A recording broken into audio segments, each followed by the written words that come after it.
कर्पूरगौरं करुणावतारं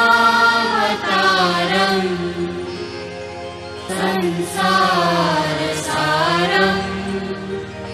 भुजगेन्द्रहारं सदा वसन्तं हृदयारविन्दे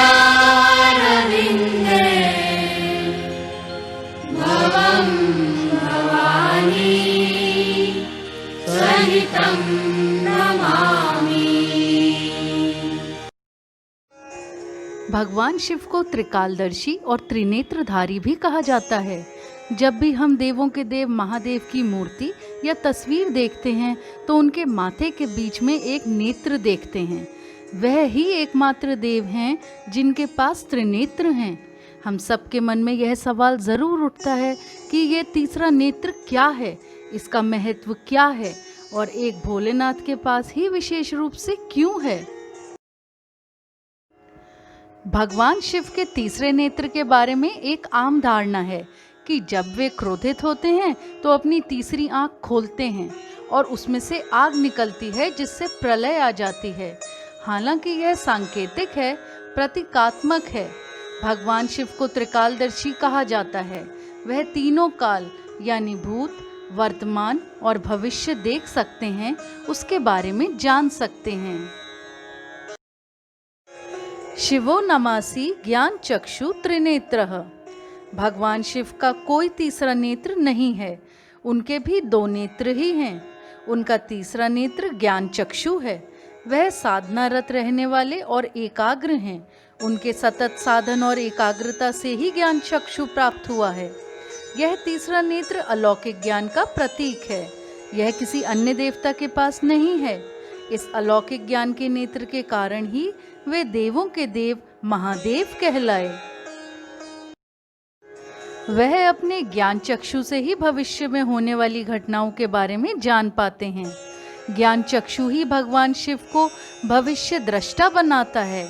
कहा जाता है कि जिस व्यक्ति में कल्याण की भावना हो और आने वाले समय को देख पाने की क्षमता हो, उसके पास ही तीसरा नेत्र यानी तीसरी आंख होती है।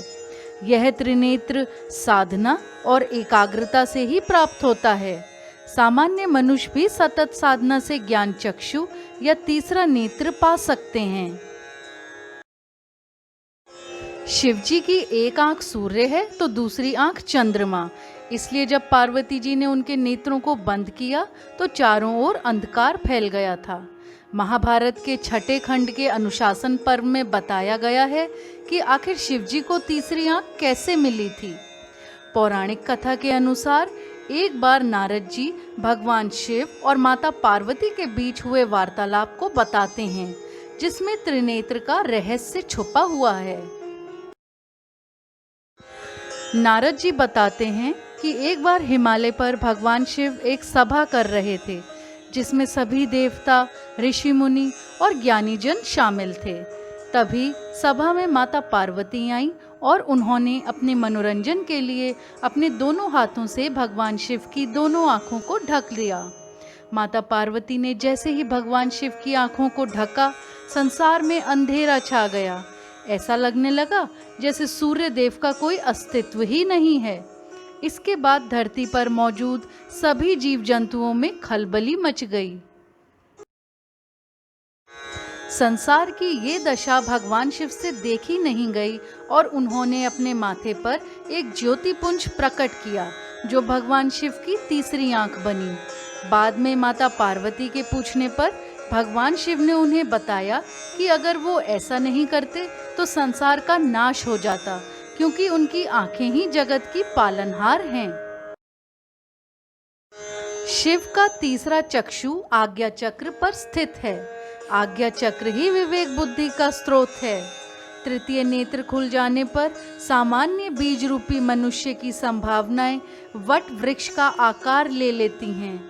आप इस आंख से ब्रह्मांड में अलग अलग आयामों में देख और सफर कर सकते हैं।